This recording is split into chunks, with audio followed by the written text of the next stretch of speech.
तो नमस्कार दोस्तों, आप सभी का स्वागत है हमारे YouTube चैनल में। तो आज की वीडियो में हम बात करेंगे देश और दुनिया से जुड़ी तमाम छोटी और बड़ी खबरों के बारे में। तो वीडियो शुरू होने से पहले आपसे छोटी सी रिक्वेस्ट है कि आप हमारे पहले YouTube चैनल को सब्सक्राइब कर लीजिए और साथ ही बेल आइकन को दबा दीजिए ताकि आपको हर वीडियो की नोटिफिकेशन सबसे पहले मिल सके। तो चलिए आज की वीडियो शुरू करते हैं। तो आज की पहली बड़ी खबर है कि गूगल भारत में करेगा 75,000 करोड़ रुपए का इन्वेस्टमेंट, सुंदर पिचाई ने की घोषणा। जी हाँ दोस्तों, आपको बता दूं कि दुनिया की दिग्गज टेक्नोलॉजी कंपनी गूगल भारत में अगले 5 से 7 साल में 75,000 करोड़ रुपए यानी कि $10 बिलियन का इन्वेस्टमेंट करेगा। गूगल और उसकी पेरेंट कंपनी अल्फाबेट के सीईओ सुंदर पिचाई ने सोमवार को इस बात की घोषणा की है। इस राशि का इस्तेमाल हिंदी, तमिल और पंजाब सहित अन्य भारतीय भाषाओं में सूचनाओं को हर देशवासियों तक पहुंचाने के लिए किया जाएगा। इसके अलावा भारतीय लोगों की ज़रूरतों को पूरा करने वाले नए प्रोडक्ट्स एवं सर्विसेज के डेवलपमेंट के लिए भी इस फंड का इस्तेमाल किया जाएगा। गूगल के सीईओ सुंदर पिचाई ने Google for India digitization fund का ऐलान करते हुए उत्साह जाहिर किया है। उन्होंने कहा कि गूगल भारत में अगले 5 से 7 साल में 75,000 करोड़ रुपए का इन्वेस्टमेंट करेगा। सुंदर पिचाई ने कहा कि कंपनी इस फंड के तहत इक्विटी इन्वेस्टमेंट के साथ साथ इकोसिस्टम इन्वेस्टमेंट के जरिए पार्टनरशिप और ऑपरेशनल इंफ्रास्ट्रक्चर के डेवलपमेंट में ये इन्वेस्टमेंट करेगी। और आज की अगली बड़ी खबर है कि आलोचनाओं से भड़का चीन, 4 अमेरिकी सीनेटरों के प्रवेश पर लगाया बैन। जी हां दोस्तों, को बता दूं कि शिनजियांग प्रांत में यूगर मुस्लिमों के साथ हो रहे जातियों को लेकर की जा रही आलोचनाओं से चीन भड़क गया है। चीन ने कहा कि उसने फैसला किया है कि वो अमेरिकी सीनेटर मार्क रूबियो और टेड क्रूज के अलावा धार्मिक स्वतंत्रता संबंधी राजदूत सैम ब्राउनबैक और क्रिस स्मिथ के प्रवेश पर प्रतिबंध लगाएगा। चीन का कहना है कि उसने ये प्रतिबंध अल्पसंख्यक समूह और सत्तारूढ़ चीनी कम्युनिस्ट पार्टी की नीतियों की उनकी आलोचना को लेकर प्रतिबंध लगाया गया है। हालांकि माना जा रहा है कि चीन ने ये प्रतिबंध हाल ही में अमेरिका द्वारा चीनी अधिकारियों और चीनी कम्युनिस्ट पार्टी के सदस्यों पर लगाए गए बैन के बदले में बैन लगाया गया है। बीते दिनों अमेरिकी विदेश मंत्री माइक पोम्पियो ने चीन के अधिकारियों पर वीज़ा प्रतिबंध लगाए जाने की बात कही थी। अमेरिका ने तिब्बत एक्ट के विरोध स्वरूप सख्त कदम उठाए थे।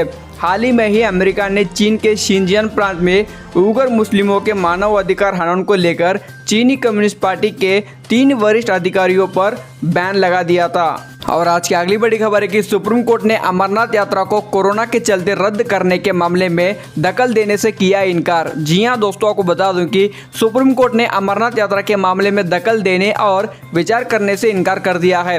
सुप्रीम कोर्ट ने कहा कि इस मामले में सरकार और स्थानीय प्रशासन को निर्णय लेना चाहिए। याचिका में कोरोना को देखते हुए अमरनाथ यात्रा पर रोक लगाने और लाइव दर्शन की मांग की गई थी। हालांकि जम्मू कश्मीर में अमरनाथ यात्रा को लेकर तैयारियां तेजी में है। जम्मू कश्मीर पुलिस ने अपनी आधिकारिक वेबसाइट पर यात्रा को लेकर दिशा निर्देश भी जारी कर दिए हैं।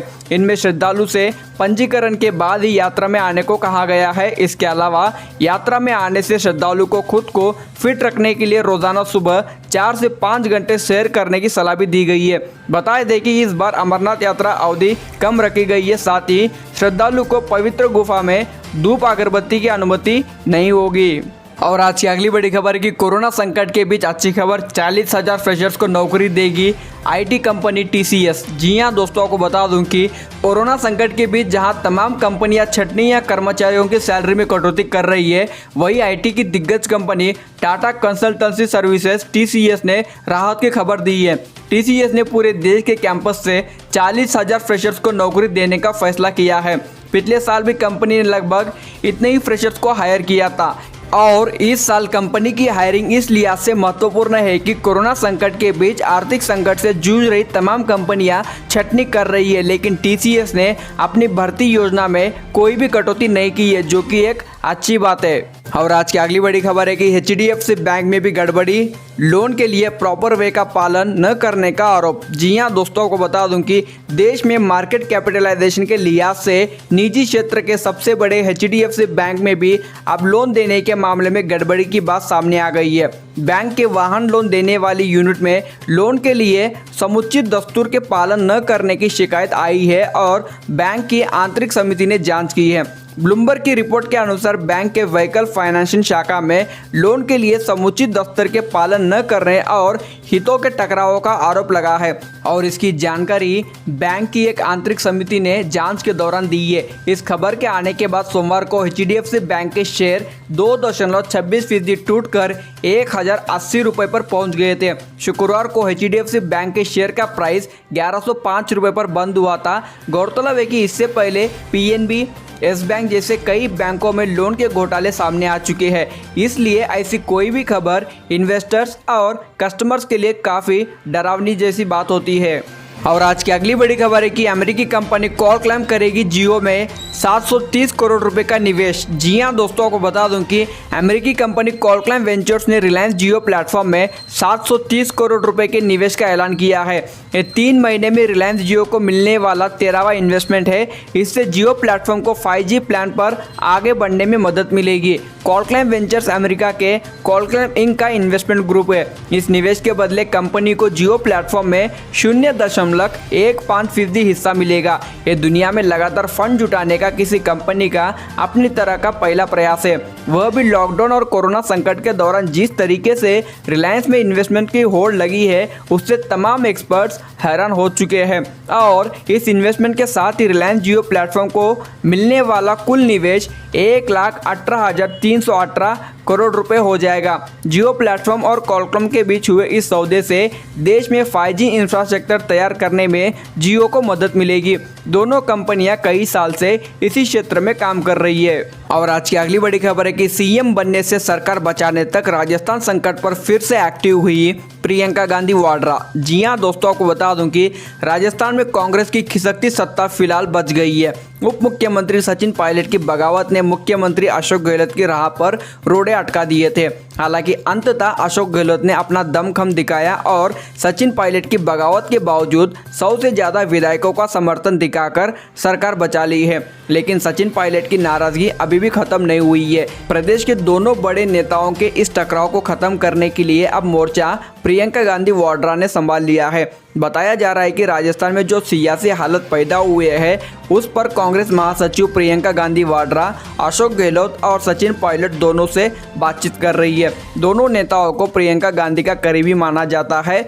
ऐसे में प्रियंका गांधी वाड्रा CM और डिप्टी CM के बीच इस लेवल तक पहुंचे विवाद को खत्म करने की कोशिश कर रही है। ये पहला मौका नहीं है जब प्रियंका गांधी ने राजस्थान के इन दो दिग्गज नेताओं के बीच सुलह कराने का काम किया हो। इससे पहले जब दिसंबर 2018 में राजस्थान विधानसभा चुनाव के नतीजे आए तो कांग्रेस पार्टी ने अशोक गहलोत को CM बनाने का मन बना लिया था, लेकिन सचिन पायलट इस फैसले को मनाने पर राजी नहीं हुए थे।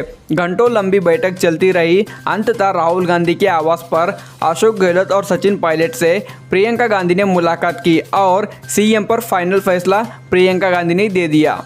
और आज की अगली बड़ी खबर है कि दिल्ली के लोक नायक अस्पताल में जल्द शुरू होगा राजधानी का दूसरा प्लाज्मा बैंक। जी हां दोस्तों, आपको बता दूं कि दिल्ली सरकार के LNJP अस्पताल में भी प्लाज्मा बैंक शुरू करने की तैयारी चल रही है। प्लाज्मा प्रोसेसिंग के लिए अस्पताल में एक नई मशीन भी लगाई गई है। उप मुख्यमंत्री मनीष सिसोदिया ने सोमवार को कहा कि राजधानी में दूसरा प्लाज्मा बैंक लोक नायक अस्पताल में खोला जाएगा और इसकी तैयारी चल रही है। जल्द ही राजधानी में दूसरा प्लाज्मा बैंक शुरू भी किया जाएगा। आप चाहे तो deputy chief minister Manish Sisodia का आगे इंटरव्यू भी देख सकते हो।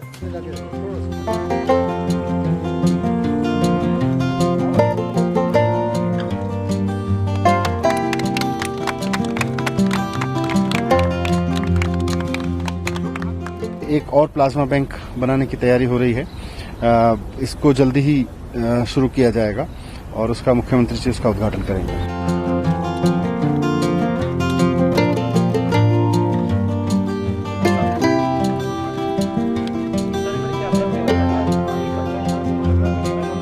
दिल्ली सरकार वन महोत्सव मना रही है और इसके तहत पूरी दिल्ली में हमारा 31 लाख पौधे लगाने का टारगेट है।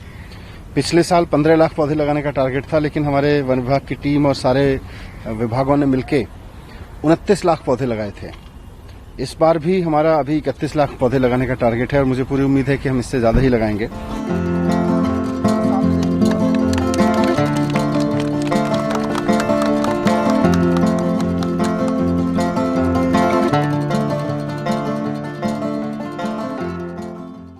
और दोस्तों इसी के चलते आपको बता दूं कि देश में कोरोना वायरस के कुल मामले 8,78,000 के पार चले गए हैं और इनमें से करीबन 5,53,000 लोग ठीक भी हो चुके हैं और 23,174 लोगों की अब तक जाने जा चुकी है। पूरे विश्व भर में कोरोना वायरस के कुल मामले 1,29,00,000 के पार चले गए हैं और इनमें से करीबन 70 लाख लोग ठीक भी हो चुके हैं और 5,71,000 लोगों की अब तक जाने जा चुकी है। तो दोस्तों इसी के चलते आज की तमाम छोटी और बड़ी खबरें यहीं पर समाप्त होती है। वीडियो पसंद आए तो ज़रूर लाइक करें, शेयर करें और ऐसे ही ताज़ा तरीन खबरें देखने के लिए आज़ाद भारत यूट्यूब चैनल को सब्सक्राइब करें। वीडियो देखने के लिए आपका बहुत बहुत धन्यवाद। जय हिंद, वंदे मातरम।